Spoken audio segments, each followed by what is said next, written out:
All right. Hey, everybody. Today I'm going to paint this. I think it's called a Kokeshi doll. And, I was visiting a friend and he had this and we were trying to figure out what to paint. I was helping him set up his studio and I was like, that's cool. You should paint that. And then one thing led to, I'm going to help him set up his space. And then it was like, oh, you know what? I'm gonna set this up. So I ended up setting a still life setup together, and then I was like, you know what, this is cool. I would definitely paint this thing. And anyway, I ended up leaving with it. So I set it up at home. But the thing that I did was I set it up there, and then I set one up at home, and they're slightly different from each other. So the thing that I like to do, and it's the beauty of these is like exercises, is to work out an idea. And to me, like a sketch like this is nearly the same as like a poster study, which I say all the time. You're activating the brain and the mind to be participate in all of this, in the thought process. It's not always just I got a vase and it's sitting in front of me. I'm just going to paint it. It's like, well, can you make stories and can you put things together? So for me, I did a whole roll and I shot it when I was there, and we talked through like how I would compose.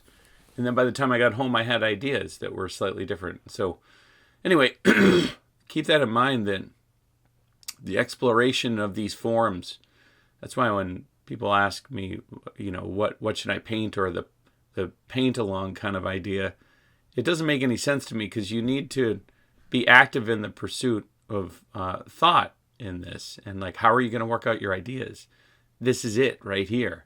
Like a low, it's not like I'm selling the class, but like a low key, sketch. All right, so that's burnt umber. I'll usually draw at the beginning with burnt umber or raw umber. And what that does is it affords a fast drying iron oxide. Iron oxides naturally are already fast drying, but when you introduce an alkyd into it, look at that, just fixing that, because I'm looking up and down. This is the idea of what Barg is teaching, new elementary students into the mix. But what you're doing is I'm looking up and down, left and right every time I put a mark down.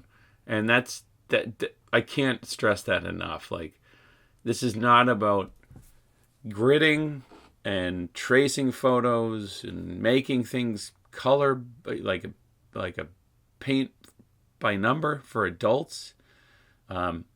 In all honesty, they sell those at Walmart, which I couldn't believe when I went and saw them. I'm sure there's some like service where you could say, here's my photo, break it down for me into a paint by number. Anybody could do that, So what I'm trying to do is trying to be active in the pursuit. There's a dither, if you will, an imperfection to this that only my hand would get. It's almost like I liken this to handwriting. We can communicate with universals, and the universal of this is, look at that line's in the wrong spot, so I'm changing it, right? So I'm drawing in paint.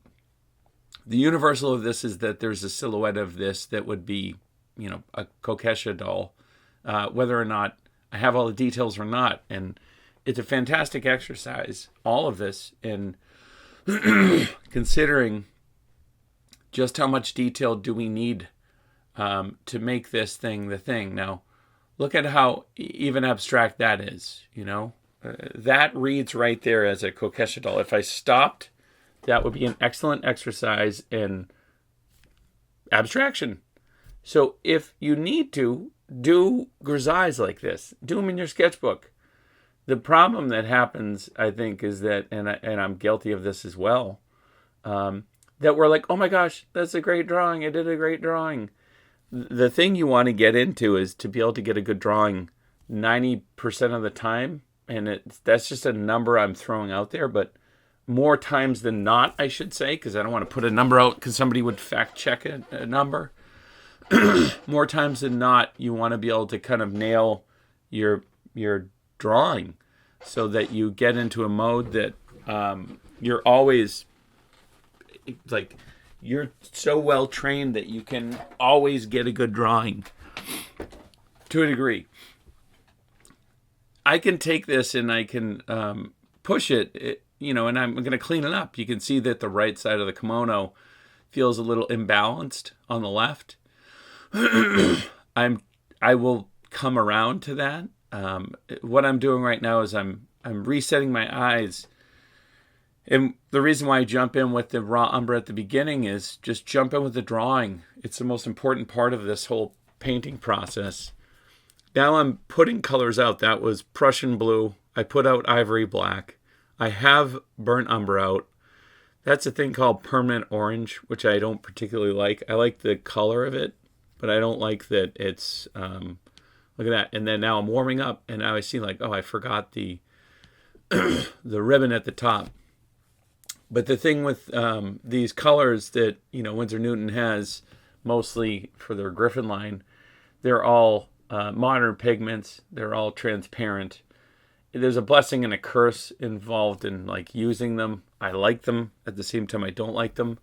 There's a textural sense that I like about paint, and I feel like oil paint hits that the most, in which you can get opaque, textural impasto marks, and then you can get thin paint or flat paint. And one of the things I don't like about, like, I like gouache, but I also I'm not a huge fan sometimes, is that it dries so flat and you can't get that texture to it.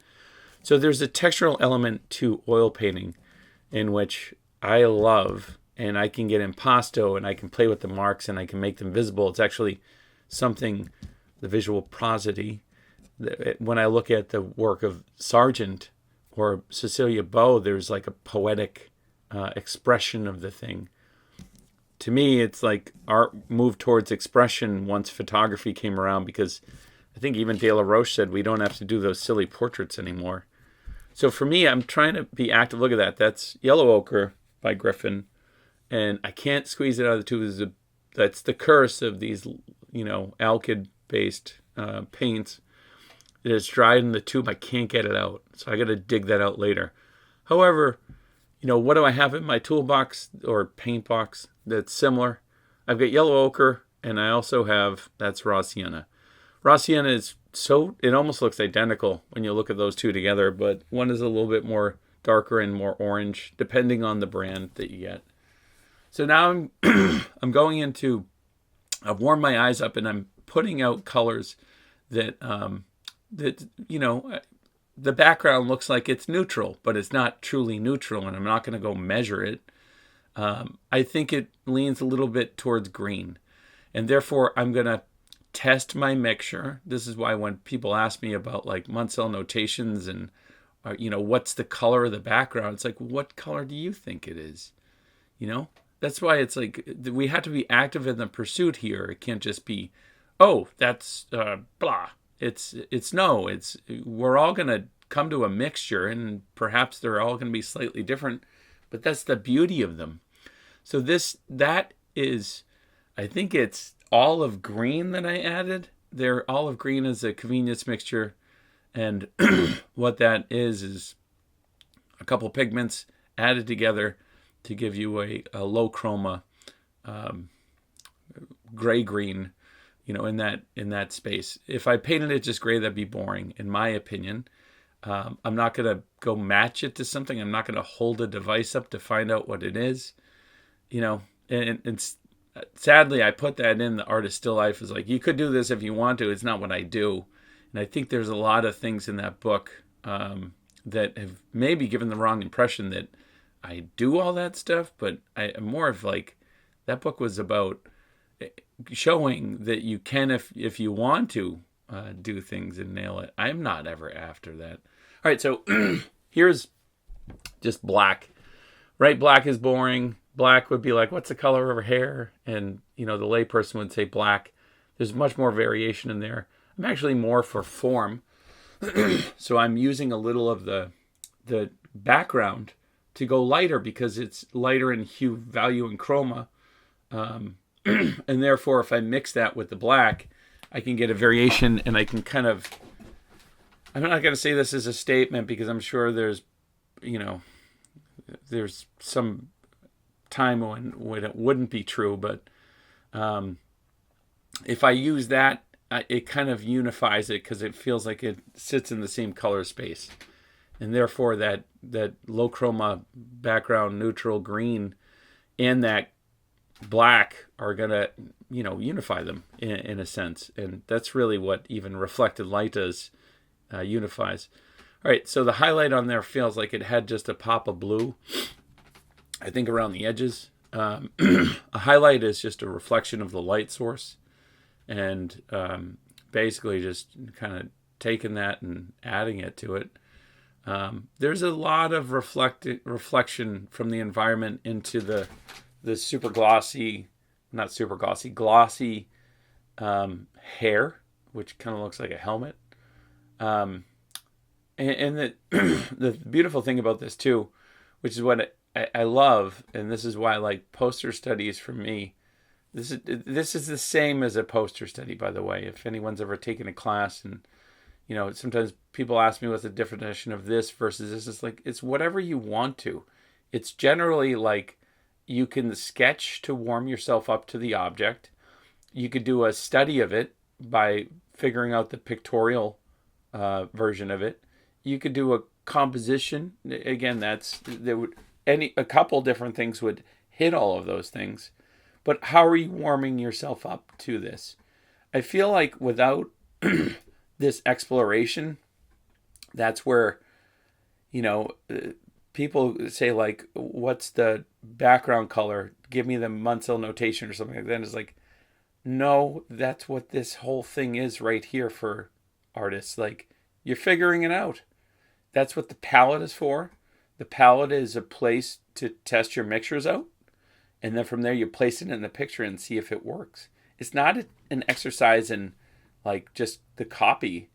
Again, I think arts move that way. And I think there are plenty of artists that did that photorealism in the 60s and 70s. I think Chuck Close and Richard Estes were big into that. By all means, go do it. That's not related to what I'm doing here. What I'm doing here is you're active in the pursuit of all this.